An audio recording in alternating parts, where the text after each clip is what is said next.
வேலை வாய்ப்பிற்கான 100% உத்தரவாதத்துடன் MBA படிக்க இன்றைய ஆட்சி பிசினஸ் ஸ்கூலில் சேருங்கள். விஜய் மற்றும் பிரசாந்த் கிஷோர் இடையேயான சந்திப்பு தமிழக அரசியல் களத்தில் புதியதொரு சுவாரஸ்யமான ஒரு சந்திப்பாக மாறியிருக்கிறது.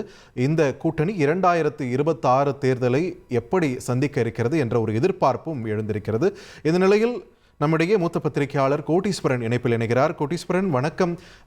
ஐபேக் நிறுவனம் இதுக்கு முன்னாடி தமிழக தேர்தல் களத்தை சந்திச்சிருக்காங்க. அப்போ வேற ஒரு கட்சி, இப்போ தாவேக்காவுடன் அவங்க நடத்தியிருக்கக்கூடிய இந்த சந்திப்பு, இந்த கூட்டு ஒரு வெற்றிகரமாக அமைய வாய்ப்பு இருக்கிறதா? உங்களுடைய பார்வை என்ன? நேயர்களுக்கு அன்பு வணக்கம். இது வெற்றிகரமா ஆக வாய்ப்பு இருக்கிறதா இல்லதா அப்படின்றது காலம்தான் பதில் சொல்லணும். காரணம் என்னன்னா, பிரசாந்த் கிஷோர் அவர்கள் நிறைய மாநிலத்துல போய் வேலை செஞ்சிருக்காரு. அந்த மாநிலத்துல தோல்வியும் தள்ளி இருக்கிறாங்க. பிரசாந்த் கிஷோர் வேலை பார்த்தும் கூட எந்த கட்சிக்காக அவர் வேலை பார்க்கிறாரோ அந்த கட்சி படுதோல்வியெல்லாம் அடைந்ததும் இருக்கு. இது வரலாறு.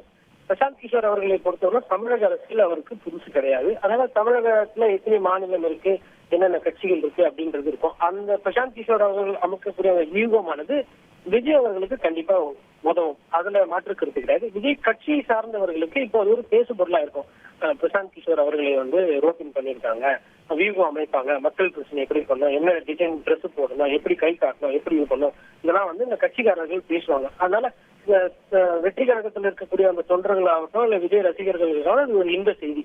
பட் இந்த வியூகம் அமைக்கிறதுனால இதனால விஜய் அவர்களுக்கு இது வெற்றி கிட்டும், இதனால விஜய் அவர்களோட கட்சி மிகப்பெரிய ஒரு வெற்றியை நோக்கி பயணம் பண்ணா அந்த மாதிரி இதெல்லாம் நான் அதை பார்க்கல. ஏன்னா ஒரு பத்திரிகையாளரா நம்ம என்ன பாக்குறோம்னா, மக்களோட பிரச்சனைய, மக்களோட தேவைகளை, மக்களோட எண்ணோட்டங்களை புரிஞ்சுக்கிறவங்க தான் ஒரு அரசியல் ஆளுமை.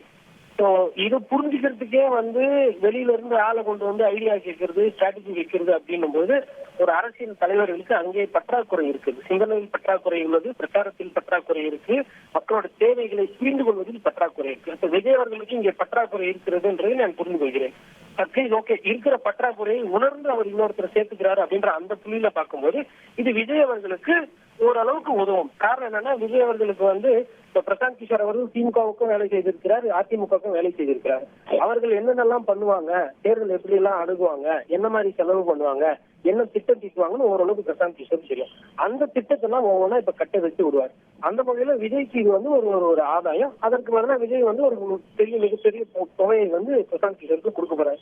இது அவர்கள் கூட்டத்துக்கு பார்க்கும்போது இது ஒரு வியாபார ரீதியான யுக்தி.